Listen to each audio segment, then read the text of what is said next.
அத்தியா- அத்தியாயம் 11 39வது ஸ்லோகம். வாயுர்யமோ அக்னிர்வர்ண வர்ணசசாங்க பிரஜாபதிஸ்வம் பரப்பிரதாமகश्च நமோ நமஸ்தேஸ்து சகஸ்ரகிருத்வா புனश्च பூயோ அபி நமோ நமஸ்தே. யாரோ ஒருத்தர் மொழிபெயர்ப்பு பொருளுரை படிங்க. படிங்க ராஜேஸ்வரி, படிக்கிறேன். படிங்க. படிக்கிறேன் மாதாஜி. ஹரே கிருஷ்ணா. மொழிபெயர்ப்பு மற்றும் தெளிவுரை வழங்கிய ஆசா பக்தி வேதாந்த் சுவாமி பிரபுபாதாவுக்கு ஜெய். ஜெய். ஹரே ஹரே கிருஷ்ணா. நீரே வாயு, நீரே யமன், நீரே அக்னி, நீரே வருணன், நீரே சந்திரன். முதல் உயிர்வாளியான பிரம்மாவும் நீரே, அந்த பிதாமகனின் தந்தையும் நீரே. எனவே எனது மரியாதை கலந்த வணக்கங்களை உமக்கு ஆயிரம் ஆயிரம் முறைகள் மீண்டும் மீண்டும் நான் சமர்ப்பிக்கின்றேன். பொருளுரை.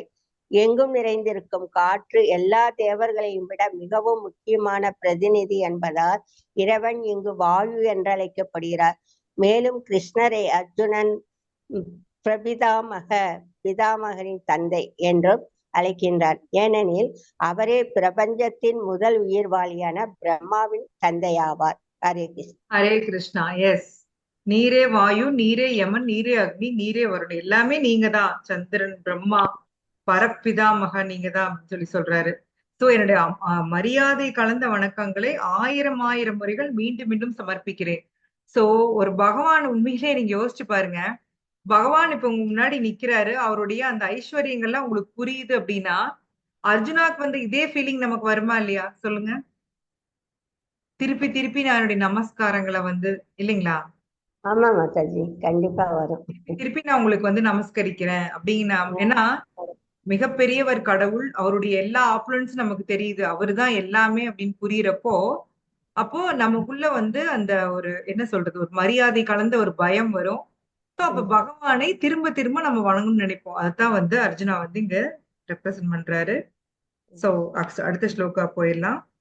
நம புரஸ்தாத் அத பிருஷ்டஸ்தே நமோஸ்து தே சர்வத ஏவ சர்வ அனந்த வீர்யாமித விக்ரமஸ்வம் சர்வம் சமாப்னோஷி ததோ அஷி சர்வக.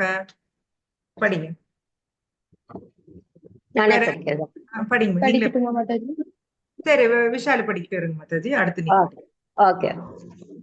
மொழிபெயர்ப்பு.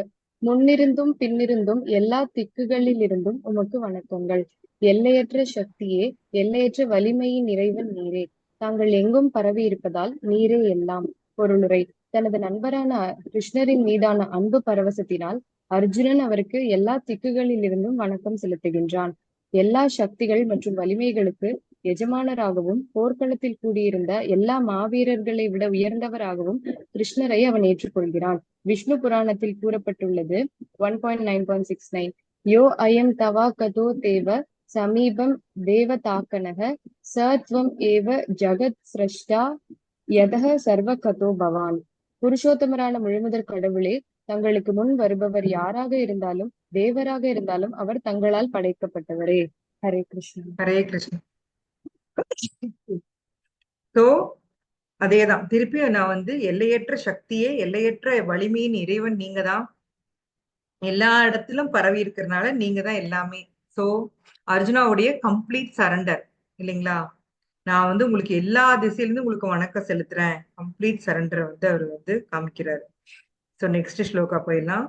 சகேதி மத்வா பிரசபம் யத் உக்தம் ஹே கிருஷ்ண ஹே யாதவ ஹே சகேதி அஜானதா மகிமானம் தவேதம் மயா பிரமாத்த பிரணயேன வாபி யஸ்ஸாவகாசார்த்தம் அசத் கிருதோசி விஹார யஸ்யாசன போஜனேஷு ஏகோதவாபச்சுதத் தத் சமக்ஷம் தத் சாமயே த்வாம் அகம் அப்ரமேயம். சோ யாராவது படிங்க. வளர்மதி மத்தஜி படிங்க. படிங்க. மொழிபெயர்ப்பு. உம்மை எனது நண்பன் என்று எண்ணிக்கொண்டு உமது பெருமைகளை அறியாமல் கிருஷ்ணா, யாதவா, நண்பனே என்றெல்லாம் நான் உம்மை அகந்தையுடன் அழைத்துள்ளேன். பித்தத்தினாலோ பிரமையினாலோ நான் செய்தவை அனைத்தையும் தயவு செய்து மன்னிக்கவும். பொழுதுபோக்கான கேளிக்கையின் போதும், ஒரே படுக்கையில் படுத்திருந்த போதும், அல்லது உடனமர்ந்து உணவருந்திய போதும் நான் தங்களை சில சமயங்களில் தனியாகவும் சில சமயங்களில் நண்பர்களுக்கு மத்தியிலும் அவமரியாதை செய்துள்ளேன். இழிவடையாதவரே, இத்தகைய குற்றங்களுக்காக தயவு செய்து என்னை மன்னிப்பீராக. பொருளுரை: விஸ்வரூபமாக அர்ஜுனனின் முன்பு கிருஷ்ணர் தோன்றிய போதிலும் அவருடனான தனது நட்புறவினை அர்ஜுனன் ஞாபகம் வைத்துள்ளான். எனவே நட்புறவினால் எழுந்த பற்பல சாதாரண நடத்தைகளுக்காக அவன் கிருஷ்ணரிடம் மன்னிப்பை வேண்டுகின்றான். தனது நெருங்கிய நண்பன் என்ற முறையில் கிருஷ்ணர் விளக்கிய போதிலும் அவர் அத்தகு விஸ்வரூபத்தை எடுக்க முடியும் என்பதை அர்ஜுனன் அறியவில்லை என்பதை அவனே ஒப்புக்கொள்கிறான். கிருஷ்ணருடைய வைபவங்களை மதிக்காமல் அவரை நண்பனே, கிருஷ்ணா, யாதவா என்று அழைத்ததன் மூலம் எத்தனை முறை அவரை அவமரியாதை செய்திருக்கலாம் என்பதை அர்ஜுனன் அறியவில்லை. இருப்பினும் அத்தகு வைபவங்களுக்கு மத்தியிலும் அர்ஜுனனுடன் நண்பனாக விளையாடும் அளவிற்கு கிருஷ்ணர் கருணை வாய்ந்தவராக உள்ளார். இதுவே பக்தனுக்கும் பகவானுக்கும் இடையேயான திவ்யமான அன்பு பரிமாற்றமாகும். உயிர்வாளிக்கும் கிருஷ்ணருக்கும் இடையேயான உறவு நித்தியமானதாகும். இந்த உறவு மறக்கக்கூடியதல்ல என்பதை நாம் அர்ஜுனனின் நடத்தையிலிருந்து புரிந்து கொள்ளலாம். கிருஷ்ணரது வைபவத்தை விஸ்வரூபத்தில் கண்ட போதிலும் அவருடனான தனது நட்புறவை அர்ஜுனனால் மறக்க முடியவில்லை. ஹரே கிருஷ்ணா. ஹரே கிருஷ்ணா. யோசிச்சு பாருங்க, நீங்க இவ்வளவு நாளா உங்களுடைய அத்தை பையனா, அவருக்கு என்ன ஆகுது, மாமா பையன் நினைச்சிட்டு இருக்கிறீங்க, சரியா? அவரோட சண்டை போடுறீங்க, அவருக்கு ஃப்ரெண்ட்ஸ் மாதிரி திட்டுறீங்க, எல்லாம் பண்றீங்க. ஆனா அவங்க ரொம்ப ஃப்ரெண்டு. திடீர்னு அவர் கடவுள் அப்படின்னா எப்படி இருக்கும் இல்லையா? அர்ஜுனாக்கு அது எவ்வளவு பெரிய ஷாக்கா இருக்கு, யோசிச்சு பாருங்க. சோ இப்ப அவருக்கு எல்லாம் ஞாபகம் வருது. ஐயோ, நான் வேற உங்களை நான் அப்படிலாம் திட்டினனே, ஏ கிருஷ்ணா, யாதவா, நண்பனே அப்படின்லாம் நான் உங்களை கூப்பிட்டுட்டனே. கிண்டலா சில சமயம் ஃப்ரெண்ட்ஸ் நம்ம நம்ம பேசிக்குவோம் இல்லையா? அத்தை பசங்க மாமா பசங்களுக்குள்ள நிக் நேம் எல்லாம் வச்சுக்குவாங்க இல்லையா? அந்த மாதிரிலாம் கேள்விப்பட்டிருக்கீங்களா? ஆமா மாதாஜி, ஃப்ரீயா ஃப்ரெண்டாட்டு பழகுவாங்க எல்லாம். கிச்சா, கிருஷ்ணானா அவர் நேம் கிச்சான்னு கூப்பிடுவாங்க. டே சாப்பாட்றாமா, அந்த மாதிரி ஏதோ ஒரு நிக் நேம் வச்சு கூப்பிடுவாங்க. இங்க கிருஷ்ணர் அர்ஜுனா, ஏ யாதவா அப்படின்னு சொல்லி கிண்டலா கூப்பிட்டுருக்காரு. சோ அப்படி உங்களை அகந்தையோட அழைத்தேன். அகந்தையோட உங்களுக்கு அது ஆக்சுவலா ஃப்ரெண்ட்லியா தான் அவர் சொல்லியிருக்காரு. ஆனா இப்ப அவருக்கு நினைச்சு பார்த்தா ஷாக் ஆகுது. ஆக்சுவலா கிருஷ்ணாதான் கடவுள் தெரியும். இருந்தாலும் இப்படி ஒரு விஸ்வரூபம் எல்லாம் பார்த்த உடனே அவர் பயங்கர ஷாக் ஆயிடுறாரு அர்ஜுனா. சோ இப்ப அவருக்கு நம்ம ஐயோ கிருஷ்ணாட்ட போய் நம்ம இப்படி எல்லாம் பேசிட்டோமே, ஐயோ அப்படின்ட்டு தடாபடன் மன்னிப்பு கேட்கிறாரு. சோ பொழுதுபோக்கான கேளிக்கையின் போதும் ஒரே படுக்கையில் பாருங்களேன். இதெல்லாம் படிச்சு பார்த்தா நமக்கு அர்ஜுனா மேல லைட்டா புசு புசுன்னு பொறாம வருது இல்லையா? கேளிக்கை 2 பேரும் ஒன்னா சேர்ந்து விளையாண்டு இருக்காங்க. அப்புறம் ஒரே பெட்ல படுத்திருக்காங்க. ஒன்னா உட்கார்ந்து சாப்பாடு சாப்பிட்டு இருக்காங்க. சோ அப்பெல்லாம் அவரு கேஷுவலா அர்ஜுனா ஏ கிருஷ்ணா, அந்த மாதிரி ஏதோ ஒண்ணு கிண்டலா நீ பண்ணன எனக்கு தெரியாதா, நீ என்ன பண்ணுவீன்னு அந்த மாதிரிலாம் கிண்டலா எல்லாம் பேசியிருப்பாரு. இப்ப அது நினைச்சு நினைச்சு அவளுக்கு அது ஃப்ரெண்ட்ஸுக்கு மத்தியில ஏதோ ஒண்ணு கிண்டலா பேசியிருக்காரு. அதெல்லாம் யோசிச்சு அவருக்கு அப்படி டென்ஷன் ஏறுது. முழுமுதற் கடவுள் கிருஷ்ணா, அவரை போய் நாம இப்படி பேசிட்டோமே, அதுவும் ஃப்ரெண்ட்ஸ் முன்னாடிலாம் இப்படி பேசிட்டோமே. ஆனா அவரு எப்படி எல்லா குற்றங்களையும் பொறுத்துக்கிறாரே. சோ இன்னொரு ஸ்லோகம் ஒண்ணு வருமே, எப்படி அடுத்தது வருது மகன் குற்றங்களையும் அந்த மாதிரிலாம் வரும். எஸ். சோ எப்படி எல்லாத்தையும் அவர் ஏத்துக்கிறாரு, எல்லாத்தையும் தயவு செய்து எனக்கா மன்னிச்சிருங்க அப்படின்னு சொல்லி டவுன் டு எர்த் அப்படியே அர்ஜுனா சரண்டர் ஆகி மன்னிப்பு கேட்கிறாரு. நான் உங்களை எப்படி இல்லாமோ பேசிட்டேன், தயவு செஞ்சு என்ன மன்னிச்சிருங்க. ஆனா பாருங்க, கிருஷ்ணாவுக்கு எப்பவுமே வேதங்களுடைய அந்த மந்திரங்களை விட இன்னொன்னு பிடிக்குமாமா. என்ன பிடிக்கும் சொல்லுங்க? பக்தர்களை பிடிக்கும். வேத மந்திரங்களால கிருஷ்ணாவை வழிபடுறாங்க இல்லையா, அதை விட இன்னொன்னு பிடிக்குமா அவருக்கு? பக்தர்கள். ஹரே கிருஷ்ணா ஜபம். கோபிஸ் கண்டபடி திட்டுவாங்க இல்லையா? ஓ சரி, ஓகே ஓகே. அவரை கண்டபடி திட்டுவாங்கல்ல, அது வேத மந்திரங்களை விட. ஓ அதே மாதிரி இப்ப யசோதாமா திட்டுறாங்க இல்லையா, அந்த குச்சி எடுத்து துரத்துறதெல்லாம் வந்து அவருக்கு வந்து அவ்வளவு ஒரு இன்பமா இருக்காமா. அவருக்கு வந்து ரிச்சுவல்ஸ் படி அந்த வேத மந்திரங்களை படி தன்னை வர்ஷிப் பண்றவங்கள விட இது வந்து அவருக்கு ரொம்ப பிடிக்குதாமா. பகவான் கூட அதுல இருக்கிற அந்த அன்பு தான். இப்ப பாத்தீங்கன்னா நாமளே ஃப்ரெண்ட்ஸ்குள்ள ஒருத்தருக்கு ஒருத்தர் கண்டபடி கூட திட்டிக்குவோம் இல்லைங்களா? க்ளோஸ் ஃப்ரெண்ட்ஸ்ட உங்களுக்கு அந்த அனுபவம் இருக்கா? ஃப்ரெண்டோ அக்கா தங்கச்சியோ கண்டபடி டீஸ் பண்ணிக்குவோம். இருந்தாலும் அதுக்குள்ள என்ன இருக்கு உள்ளுக்குள்ள? அன்பு பாசம் இருக்கு. Yes. அதனால நம்ம அடுத்த செகண்டே மறந்துருவோம் இல்லைங்களா அது எல்லாத்தையுமே. அந்த செகண்ட் அதுக்கப்புறம் மறந்துடும். Yes. உரிமையில அப்படியே எது வேணாலும் சொல்லுவாங்க, அதுக்கப்புறம் அப்படியே மறந்துடும். Yes. இதே வந்து இதுவே வேற மித்தவங்க வெளியில இருக்கவங்க சொன்னா நம்ம ஒத்துக்குமா? சண்டை வரும். சண்டை வரும் இல்லைங்களா? நீ ஒரு லூஸ் அப்படின்னு ஃப்ரெண்ட்ஸுக்குள்ள கூட திட்டிக்குவாங்க. நீ ஒரு லூஸ் அப்படின்னு திட்டுவாங்க. ஃப்ரெண்டு சொன்னா சிரிச்சுக்கிட்டே கேட்போம். அதே மத்தவங்க சொன்னா அவ்வளவுதான். எஸ். அது அந்த அந்த ஃப்ரெண்ட்ஷிப்புக்கு நம்ம கொடுக்கிற மரியாதை. ஏன்னா ஒருத்தருக்கு ஒருத்தர் நம்ம விரும்புறோம் இல்லைங்களா? அது லவ். லவ்வோட நீங்க வந்து கண்டபடி திட்டினாலுமே நல்லா இருக்குமா? லவ் இல்லாம நீங்க வந்து எவ்வளவு புகழ்மொழிகள் சொன்னீங்கன்னாலும் அதுல ஒரு பிரயோஜனம் இருக்காது இல்லைங்களா? இப்போ அரசியல்வாதிகளை சில பேர் புகழ்றாங்க. அதுல ஏதாச்சும் உண்மை இருக்குமான்னு பாத்தீங்கன்னா ஒரு உண்மையும் இருக்காது. ஜஸ்ட் அவங்களுடைய ஃபேவர், அவங்களுடைய அவங்களால ஏதோ ஒரு நன்மை நடக்கும் அப்படின்னு நினைச்சிட்டு அவங்கள புகழுவாங்க இல்லைங்களா? அதனால ஏதாவது அது வந்து ஏதாவது ஒரு சந்தோஷம் தரக்கூடிய விஷயமா? இல்ல, ஒரு காரியத்துக்காக உங்க செய்யறாங்க, சும்மா சொல்லலாம் அப்படின்னு சொல்றாங்க. ஆனா அதுல ஒரு பிரயோஜனமும் இல்ல. அதே வந்து உங்களுடைய நெருங்கிய நண்பனோ தோழியோ உங்களை வந்து கண்டபடி திட்டுறாங்க. ஆனா எதுக்கு திட்டுறாங்கன்னா உங்க மேல இருக்கிற லவ்ல நீங்க வந்து ஏதோ செய்யக்கூடாத விஷயம் செஞ்சிடுறீங்க. அப்போ வந்து அவங்க திட்டுறாங்க. ஏன் நீ இப்படியே இருக்கிற? நீ உன்னை பத்தி நீ யோசிக்கவே மாட்டியா? எப்ப பாரு ஃபேமிலினே போற. உனக்குன்னு ஒரு டைம் ஒதுக்கு. இந்த மாதிரிலாம் வந்து ஃப்ரெண்ட்ஸ் சொல்லுவாங்க இல்லைங்களா? அப்படி சொல்லும்போது அவங்களோட கருத்தாட்ட ஆயிருது, ஹெல்ப் பண்றாப்பி ஆயிருது. எஸ். அது வந்து அவங்க வந்து அன்புனால நம்ம மேல இருக்க லவ்னால சொல்றாங்க. அதனால அவங்க திட்டினா கூட நம்மளுக்கு வந்து அது வந்து தவறா தெரியாது. சோ இதுதான் வந்து டிஃபரன்ஸ். சோ கிருஷ்ணா இதனால வந்து தன்னுடைய பக்தர்கள் செய்யறங்கள குற்றங்களை பொறுத்து போறாரு அப்படின்னா அது வந்து it's out of love. Krishna மேல இருக்கிற அன்புனால அவங்க செய்யறாங்க. ஆனா அதே நாத்திகர்கள் பாத்தீங்கன்னா நாத்திகர்களோ இல்ல மத்த மத்த மத்த வேற வழியில பகவானை வர்ஷிப் பண்றவங்க இவங்க எல்லாம் பாத்தீங்கன்னா ஒண்ணு அவரால் ஏதாவது காரியம் ஆகணும் அப்படிங்கறதுக்காக அவரோட காலை பிடிப்பாங்க, இல்லைன்னா அவர் கண்டபடி திட்டுவாங்க. சோ இது வந்து பகவான் வந்து ஏத்துக்க மாட்டாரு, மன்னிக்க மாட்டாரு. ஆனா பக்தன் வந்து தப்பே பண்ணியிருந்தாலும் கிருஷ்ணா ஏன் ஏத்துக்கிறாருன்னா அவனுக்கு கிருஷ்ணா மேல லவ் இருக்கு. சோ ஒரு நாள் அவன் தன்னுடைய தப்பு எல்லாத்தையும் புரிஞ்சுக்கிட்டு திரும்பி தங்கிட்ட வருமா. சோ இதுதான் வந்து ஒரு பக்தனுடைய ஸ்பெஷாலிட்டி. இன்னைக்கு வந்து இனிஷியேட்டிவ் டிவோட்டிஸ்ல வந்து ஒரு போயம் ஒண்ணு போட்டிருந்தாங்க, ஐ வாஸ் ஷாக்ட் அப்படின்ட்டு. உங்களுக்குலாம் அது தெரியுமா என்னன்னு தெரியல, ஆல்ரெடி தெரியுமா என்னன்னு தெரியல. சோ அது என்ன போட்டிருந்துச்சுன்னா ஒருத்தர் வந்து கோலோகா போறாராம்.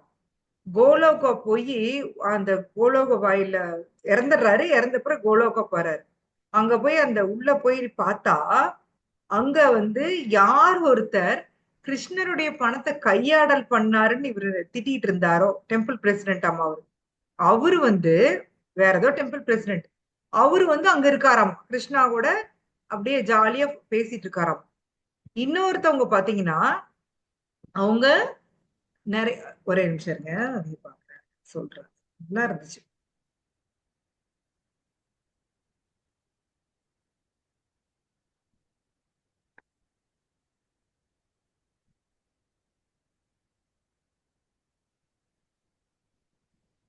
அப்படியே படிக்கிறேன், அப்படியே உங்களுக்கு டிரான்ஸ்லேட் பண்றேன். I was shocked, confused, bewildered as I entered Goloka's door, not by beauty of it all, nor the light of its or its decor. நான் வந்து கோலோகத்துக்குள்ள நுழையிறப்ப பயங்கரமா ஷாக் ஆயிட்டேன்.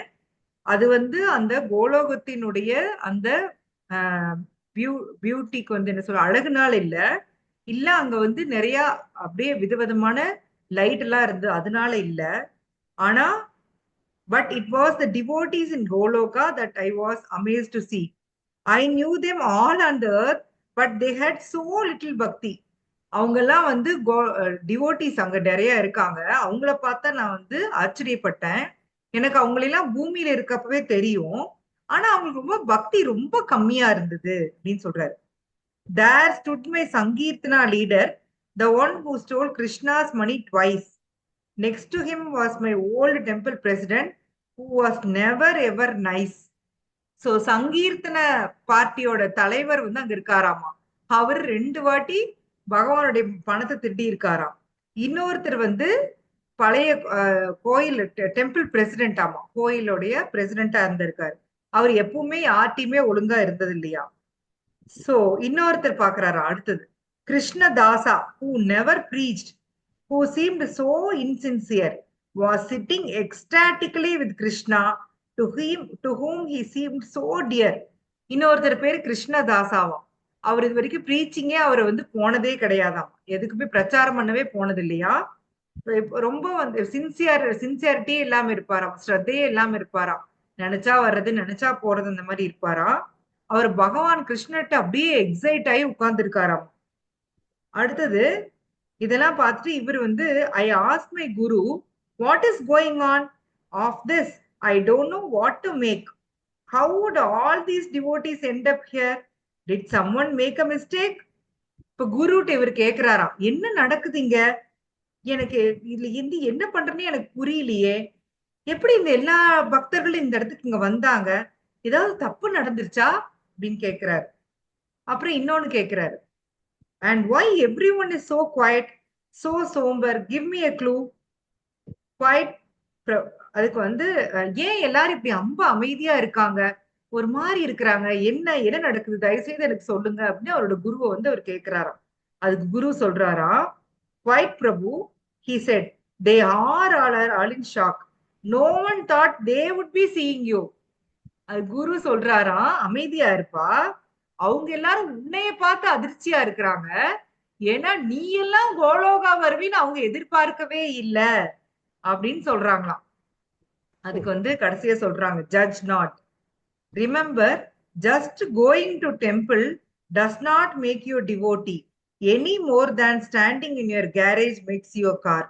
நீ சும்மா வந்து கோயிலுக்கு போயிட்டு வந்தா மட்டும் நீ பெரிய பக்தன் கிடையாது, கேரேஜ்ல போய் சும்மா நின்னா அது கார் கிடையாது. அது மாதிரி நீ கோயிலுங்கிறது வந்து ஒரு மியூசியம் இல்ல, பக்தர்களோட மியூசியமோ இல்ல அந்த வீழ்ந்த தாழ்ந்த அந்த ஆத்மாக்களுடைய ஒரு புகலிடமோ கிடையாது.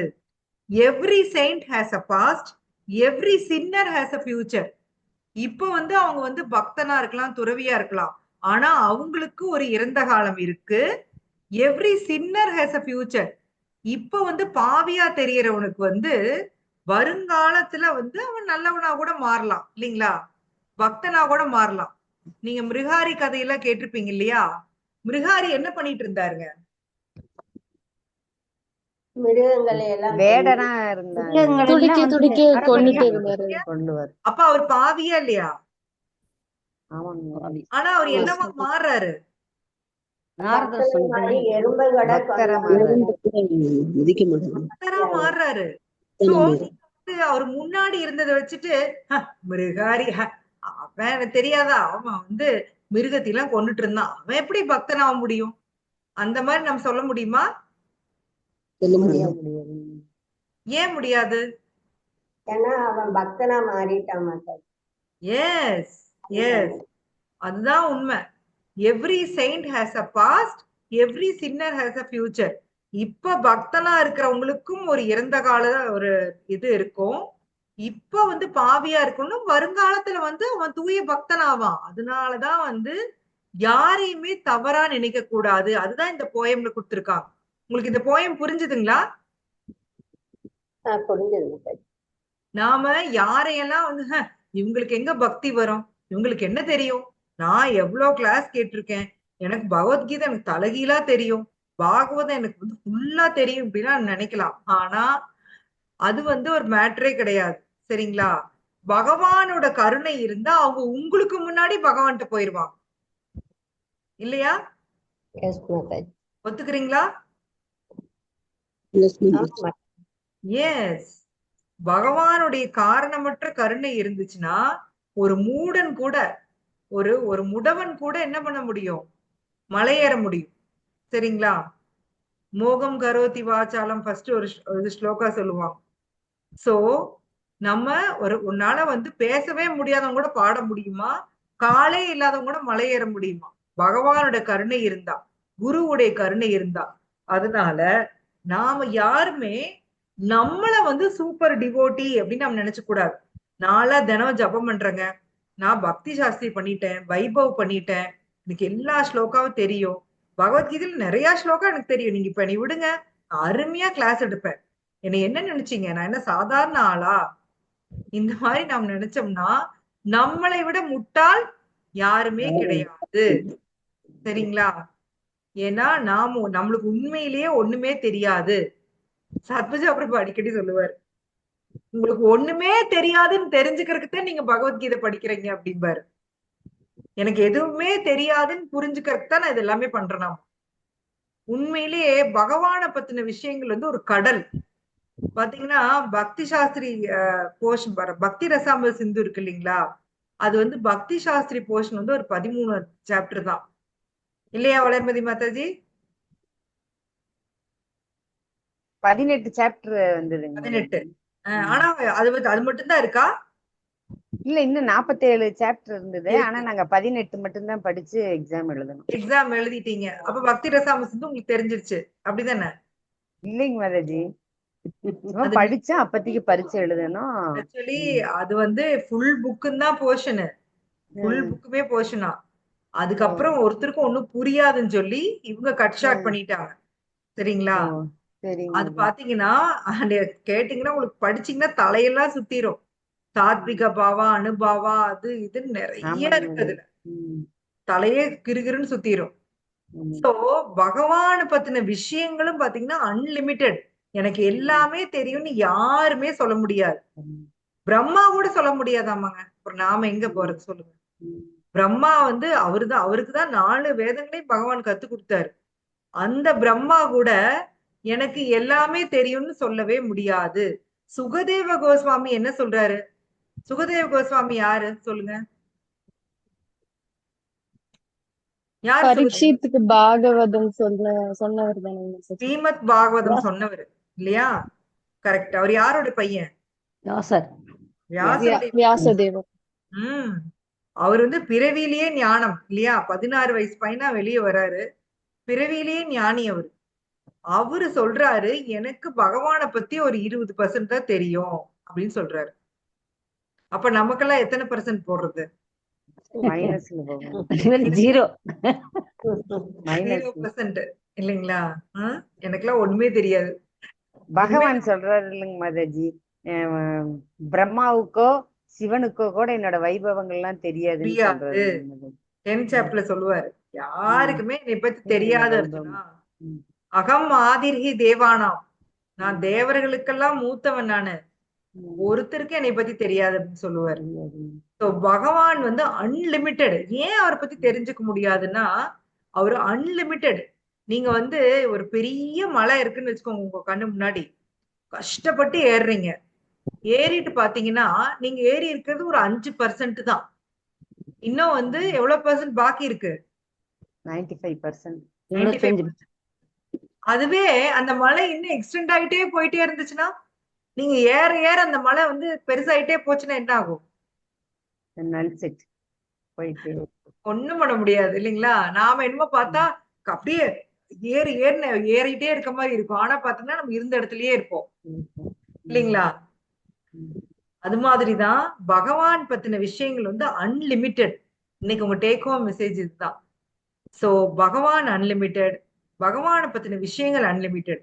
எனக்கு எதுவுமே தெரியாது, இந்த மென்டாலிட்டி இருந்தாதான் நமக்கு பக்தி வருமா. சோ அதான் வந்து சைத்தன்ய மகாபிரபு சொல்றாரு இல்லையா? என்ன சொல்றாரு? 3வது ஸ்லோகா என்ன சிஷ்டாஷ்டகத்துல? படிங்க, சொல்லுங்க. ना तभी सुनी चैन तभी अबो तरोरपि सहिष्णु तरोरपि तृणातपि सुनीचेन तरोरपि सहिष्णुना अमानिना मानदेन कीर्तनीय कीर्तनं सदा हरि हरि. சோ திருநாதபி சுனீச்சன் இந்த ஸ்லோகா வந்து ராதாநாத் சுவாமி மகாராஜ் வந்து அடிக்கடி கோட் பண்ணுவார். அவரோட இதெல்லாம் கேட்டு லெக்சர் கேட்டீங்கன்னா தெரியும். तभी சோ सुनी चैन அதுக்கு என்ன அர்த்தம் சொல்லுங்கம்மா, என்ன அர்த்தம்? திருநாதபி சுனீச்சேன தரோரபி சகிஷ்ணுனா அழகா சொன்னீங்க. புள்ளை புல்லை விட இப்போ ஒரு இதுவா இருக்கணும், பணிவா இருக்கணும், மரத்தை விட மரத்தை விட பொறுமையா பொறுமையா இருக்கணும், வெரி குட். பெரியவங்களுக்கு மரியாதை மரியாதை வந்து கொடுக்கணும். சோ புள்ளை விட இப்படி பண்றோம் ரெண்டு அப்பா ஐயோ சொல்லி கொடுக்கணும். டெய்லி படிக்கிறோம். மாதாஜி நான் இல்ல, என்ன விட்டுருங்க, அப்பவெல்லாம் வேண்டாம். சோ புல்லை விட பணிவா இருக்கணும். புல்லு பாத்தீங்கன்னா நான் முதிச்சோம்னா என்ன பண்ணுது, பணிஞ்சு போயிருது இல்லையா, நம்ம போட்டு முதிக்கிறோம் புல்ல, அந்த மாதிரி இருக்கணுமாமா. இப்போ நீங்க பௌதிக உலகத்துல சரி பாஞ்சாலி மாதாஜி பாவம் வரல இன்னைக்கு, அவங்கதான் கேட்பாங்க, நாம பணிஞ்சே போயிட்டே இருந்தோம்னா நம்மள வந்து டீஸ் பண்றாங்க, அது பண்றாங்க, இது பண்றாங்கம்பாங்க. ஆனா நாம என்ன நினைக்கிறோம்னா, நான் எப்பேற்பட்ட ஆள் தெரியுமா, நான் பணிஞ்சு போறேன், அவங்க என்ன டீஸ் பண்றாங்க அப்படின்னு நினைக்கிறோம். ஆனா அது வந்து அது பணிவு கிடையாது. உள்ளுக்குள்ள நான் ஒண்ணுமே இல்ல அப்படின்னு நம்ம புரிஞ்சுக்கிறோம் இல்லையா, அதுதான் உண்மையான பணிவு. சரிங்களா, நான் ஒண்ணுமே கிடையாது, அததான் நாம வந்து பிராக்டிஸ் பண்ணணும். நான் வந்து ஒண்ணுமே இல்லை, நான் ரொம்ப ரொம்ப ரொம்ப சாதாரணமான ஒரு ஆள், ஒரு சாதாரண ஜீவாத்மா, என்னுடைய என்னுடைய ஆசான், என்னுடைய எஜமான் வந்து கிருஷ்ணர் தான். சோ இத வந்து ஒரு ஜீவாத்மா கரெக்டா புரிஞ்சுக்கிறப்போ என்ன நடக்கும்னா, உள்ள விட அவன் பணிவாயிருவான். மரத்தை விட பொறுமையா இருக்கணுமா. மரம் பாத்தீங்கன்னா, மரத்தை போட்டு நம்ம வெட்டுறோம், அதோட கிளைகளை வெட்டுறோம், அதுல இருக்கிற ஃப்ரூட்ஸ் எல்லாம் பறிச்சுக்கிறோம், எல்லா அட்டகாசமும் பண்றோம். ஆனாலும் அந்த மரம் என்ன பண்ணுது, நிலையா மறுபடியும் துளுக்கு அமைதியா நிக்கும். எஸ். அதே மாதிரி அமானினா மானதேனா, அதாவது நாம வந்து மத்தவங்களுக்கு மரியாதை கொடுக்கணுமா, ஆனா மத்தவங்கள்ட்ட இருந்து நம்ம என்ன எதிர்பார்க்க கூடாது, மரியாதையை எதிர்ப்பு மரியாதை எதிர்பார்க்க கூடாது. இப்ப நான் இந்த சொன்ன விஷயம்லாம் ஈஸியான விஷயமா, ஈஸி தான், ஆனா நம்ம கஷ்டம் இல்லைங்களா, ஈஸி தான் உண்மை. இதுதான் ஆனா நாம பண்ணணும், மனசு வச்சு பண்ணணும். நாம அந்த வெட்டி ஈகோவை புடிச்சு தொங்கிட்டே கிடக்குறோம், இந்த ஃபால்ஸ் ஈகோ புடிச்சு நம்ம தொங்கிட்டே கிடக்குறோம். உண்மையிலேயே இது எல்லாமே ஈஸி தான். ஆனா நாம வந்து பல கோடி ஜென்மமா கிருஷ்ணா விட்டுட்டு இந்த பௌதீக உலகத்துல என்ஜாய் என்ஜாய் என்ஜாய்ன்னு சொல்லிட்டு இங்க வந்துட்டு என்ன பண்ணிட்டு இருக்கிறோம்னா, இது எல்லாத்தையும் விட்டுட்டோம். ஏன்னா நான் என்ஜாய் பண்ணணும்னா நான் தான் பெரிய ஆளா இருக்கணும், அப்பதான் என்னால என்ஜாய் பண்ண முடியும். சோ கிருஷ்ணா பெரிய ஆள் நான் நினைச்சேன்னா என்னால வந்து என்ன பண்ண முடியாது, என்ஜாய் பண்ண முடியாது. அதனாலதான் பகவான் மாயா வந்து மாயா சக்தியை வச்சு நம்மளை மறக்க வைக்கிறார். இல்லைன்னா எனக்கு பைத்தியம் பிடிச்சிடும். கிருஷ்ணாதான் கார்டன் தெரிஞ்சுட்டு நான் என்ஜாய் பண்ணணும்னு நினைச்சேன்னா பைத்தியமே பிடிச்சிரும். உண்மையிலேயே பாருங்க, சைத்தன்ய சரிதாமத்துல வந்து வருது, நம்ம காலையில கூட படிச்சது சைத்தன்ய பாகவத்திலாம், பக்தர்கள் பாத்தீங்கன்னா அவங்க பகவானுடைய பேரு சொன்ன உடனே ஆடுறாங்க, குதிக்கிறாங்க, மயக்கம் போடுறாங்க, சிரிக்கிறாங்க, அழுகுறாங்க, டான்ஸ் ஆடுறாங்க. வெளியில இருந்து பாக்குறவங்களுக்கு இதெல்லாம் எப்படி தோணும், என்னன்னு தோணும், பைத்தியக்காரன் சொல்லுவாங்க. பைத்தியக்காரங்க, கரெக்ட், பைத்தியக்காரன்னு சொல்லுவாங்க. ஆனா உண்மையிலேயே அவங்க எல்லாம் பைத்தியமா? இல்ல மாதாஜி, இல்ல மாதாஜி, பக்தியா இருக்கிறவங்க. எக்ஸ்டசி, பகவானுடைய இந்த பக்தியை அனுபவிக்கிறாங்க. சோ அது வந்து புரியாது இல்லைங்களா. நாம இந்த பௌதீக வாழ்க்கையிலேயே மூழ்கி இருக்கிறவங்களுக்கு இப்படி ஒரு சுகம் இருக்குதுன்னே தெரியாது. ஆனா பக்தர்களுக்கு மட்டும்தான் தெரியும். பகவான்கிட்ட போயிட்டா அன்லிமிட்டெட் ஹாப்பினஸ், அவர்கிட்ட வந்து சந்தோஷம் வந்து சுகம் வந்து நிறைய கிடைக்கும் பகவான்கிட்ட போனா. ஆனா நம்ம வந்து அது போறதுக்கு அவ்வளவு பயப்படுறோம். பகவான வந்து எஜமானர், நான் வந்து அவருடைய சேவகன், இதை ஏத்துக்கிறதுக்கு வந்து ஒவ்வொரு ஜீவாத்மாவும் தவிக்குது. ஏன்னா நம்ம பல கோடி ஜென்மம் இப்படியே ஊறிட்டோம், நான் தான் சூப்பர். சோ அந்த புல்லை விட பணிவா இருக்கிறது, மரத்தை விட பொறுமையா இருக்கிறது, அமானினா மானதேனா, இதையெல்லாம் நம்ம பிராக்டிஸ் பண்ணாமல் நமக்கு பக்தி வந்துருச்சு அப்படின்னு நம்ம நினைச்சோம்னா அது வந்து முட்டாள்தனம். சோ இது எல்லாம் நமக்கு வந்திருக்கா நம்ம பார்க்கணும். சோ மரியாதை அப்படின்னு நாம நினைக்கிறது வந்து, நான் வந்து அடுத்தவங்களுக்கு மரியாதை கொடுக்கணும். ஆனா மத்தவங்கள்ட்ட நான் வந்து எந்த மரியாதையும் எதிர்பார்க்க கூடாது. ஏன்னா நான் அப்படி அவ்வளவு பெரிய ஆள் கிடையாது. எனக்கு எதுக்கு அவங்க மரியாதை கொடுக்கணும்? அந்த மாதிரி யோசிச்சீங்கன்னா உண்மையிலேயே நமக்கு வந்து நிம்மதியா இருப்போம் அந்த பௌதிக உலகத்துல. ஏன் நம்ம டென்ஷன் ஆகுறோம்னா, நம்மள மத்தவங்க மதிக்கலினா தான் நம்ம ரொம்ப டென்ஷன் ஆகும் இல்லைங்களா? எஸ் மாதாஜி. அவங்க அவங்க நம்ம மதிக்கலையே, அங்க போய் நம்மள மதிக்கலையே அப்படின்னு அதே வந்து ஞாபகமா என்ன இருக்கு. மதிக்க மாட்டேங்கிறாங்க இல்லைங்களா? ஆமா மாதாஜி. அவன் வந்து என்னை விட நேத்து கூட ஒரு வீடியோ வந்தது. என்னை விட நீ வந்து தெரு கூட்டிட்டு இருக்கிற, அது நீ வந்து எப்படி என்னை எதிர்த்து பேசலாம் அப்படின்னு ஒரு அம்மா பேசுச்சு. ஒரு இதுல பார்த்தேன், ரீல்ஸ் பார்த்துட்டு இருந்தேன். சோ அந்த மாதிரி நாம வந்து யாரையுமே நம்ம டிஸ்ரெஸ்பெக்ட் பண்ண கூடாது. ஏன்னா எல்லாமே ஜீவாத்மா, எல்லாருக்குள்ளயும் யார் இருக்காங்க? பரமன் பகவான். பகவான். அப்ப அவங்கள அவமரியாதை பண்ணனா நான் யார அவமரியாதை பண்றேன்? பகவான். பகவானை அவமரியாதை பண்றேன். அதனாலதான் இந்த இந்த குவாலிட்டிஸ் எல்லாம் நமக்கு வேணும் அப்படின்னு சொல்றாங்க. பக்தி வேணும்னா இது எல்லாமே வேணும். சோ இன்னைக்கு என்னென்ன நீங்க புரிஞ்சுக்கிறீங்கன்னா, நாம வந்து ஒண்ணுமே கிடையாது. நான் இந்த பௌதிக உலகத்துல நம்ம ஒரு சின்ன புள்ளிதான். சோ நமக்கு தெரிஞ்சது வந்து ரொம்ப ரொம்ப ரொம்ப கம்மி. பகவான் அன்லிமிட்டெட்.